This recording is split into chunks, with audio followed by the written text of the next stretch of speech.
सालों पहले भानिया राज्य में कर्ण राजा का शासन चलता था। राजा का दिल बहुत साफ था। वह हर त्योहार के दिन लोगों को दान देते थे। इस साल भी एक त्योहार के अवसर पर राजमहल में दान लेने वालों की भीड़ लग गई। राजा ने सबको भर भर कर दान दिया। अंत में कमर को झुकाते हुए एक महिला राजा के पास दान लेने के लिए पहुंची। लेकिन तब तक राजा के पास दान देने के लिए कुछ भी नहीं बचा।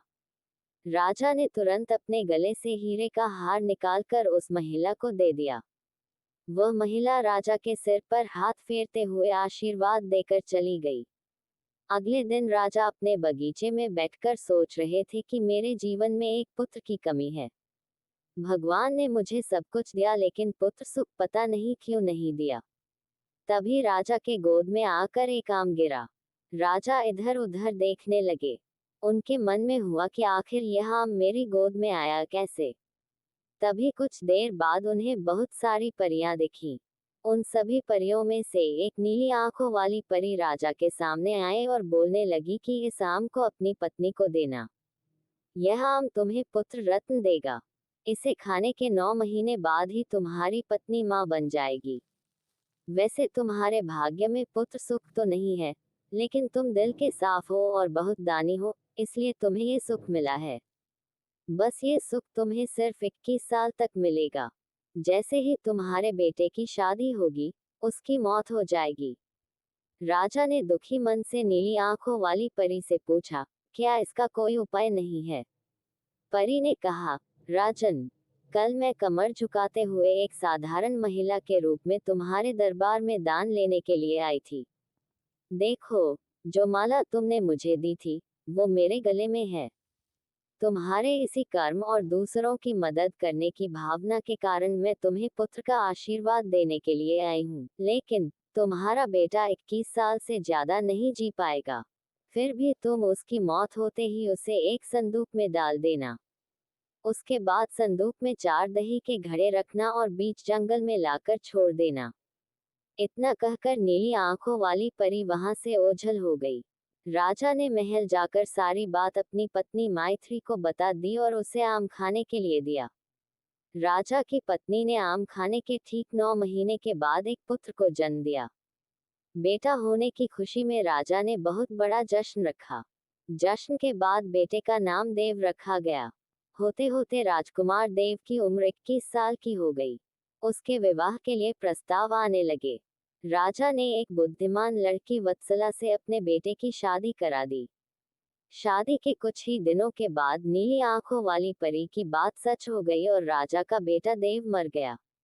राजा और रानी नीली आंखों वाली परी की बात भूल गए थे। जब देव के अंतिम संस्कार के लिए राजा लोगों के साथ शमशान की ओर बढ़ने लगे, तो राजा को परी की बात याद आ गई। तुरंत राजा ने सबको एक बड़ा सा संदूक और 4 दही के घड़े लाने के लिए कहा। संदूक आते ही राजा ने भारी मन से अपने बेटे को उसमें डाला और दही के 4 घड़े भी रख दिए। उसके बाद राजा ने अपने सैनिकों की मदद से उस घड़े को घने जंगल के बीच में रख दिया। वहां से लौटने के बाद राजा का मन किसी काम में नहीं लगा। कुछ समय बाद देव की पत्नी अपने मायके चली गई। समय बीता और देव की मृत्यु को 1 साल हो गया। देव की पत्नी वत्सला के घर एक बूढ़ा आदमी खाना मांगने के लिए पहुंचा। उसने बड़े प्यार से उसे खाना खिलाया। खाना खाने के बाद उस भिखारी ने अपना हाथ धोने के लिए दूसरे हाथ की मुट्ठी खोली। तभी वत्सला ने उस मुट्ठी में अपने पति देव की सोने की चेन देखी। वत्सला ने तुरंत भिखारी से पूछा, आपको यह चेन कहाँ से मिली?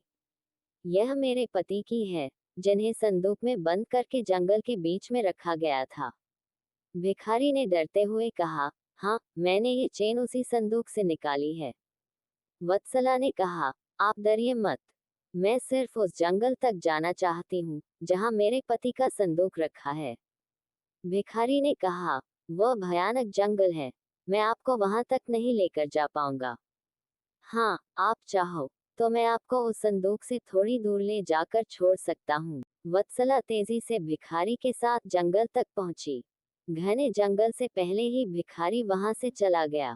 फिर वत्सला अकेले अपने पति के संदूक को ढूंढने के लिए निकल पड़ी। वहां जाकर उसने अजीब सी चीजें देखी। उस संदूक के पास बहुत सारी परियां थीं। वत्सला पेड़ के पीछे छुपकर उन्हें देखने लगी।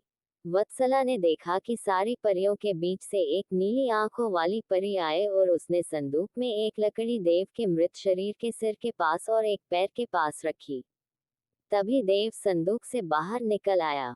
परियों ने देव को मिठाई खिलाई और दोबारा संदूक के अंदर डालकर लकड़ियों की स्थिति बदल दी। इसका एक ही उपाय है। आपको अपने पोते के लिए एक उत्सव रखना होगा। आप उसमें सारी परियों को बुलाए। जब परियां आ जाएं, तो नीली आंखों वाली परी का बाजूबंद किसी तरह निकाल कर जला देना। उसके बाद नीली आंखों वाली परी से मेरे जीवन का वरदान मांग लेना। इतना कहकर राजकुमार देव वहां से चला गया।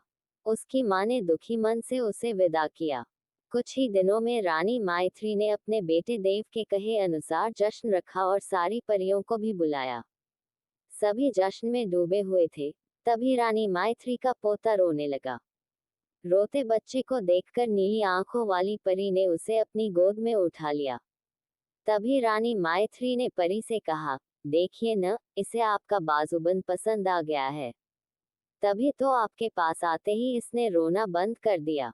क्या आप कुछ देर के लिए अपना बाजूबंद इसे खेलने के लिए दे देंगी? परी ने तुरंत अपना बाजूबंद उस बच्चे को दे दिया। रानी माइत्री को इसी मौके का इंतजार था। उसने सबकी नजरें बचाते हुए उस बाजूबंद को आग में डाल दिया। नीली आंखों वाली परी ने अपने जलते बाजूबंद को देखकर रानी माइत्री ने पूछा, आपने ये क्या किया? अब हम आपके बेटे देव को अपने पास उस जंगल में नहीं रख पाएंगे। ये सुनते ही रानी माइत्री ने रोते हुए परी से प्रार्थना की। उन्होंने कहा, आपकी कृपा से मुझे बेटा हुआ था। अब आपको ही कृपा करके मेरा बेटा लौटाना होगा। मैं आपसे अपने बेटे देव की भीख मांगती हूँ।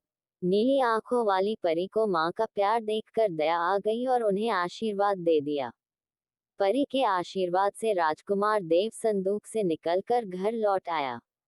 राजकुमार अपने परिवार के साथ खुशी खुशी रहने लगा।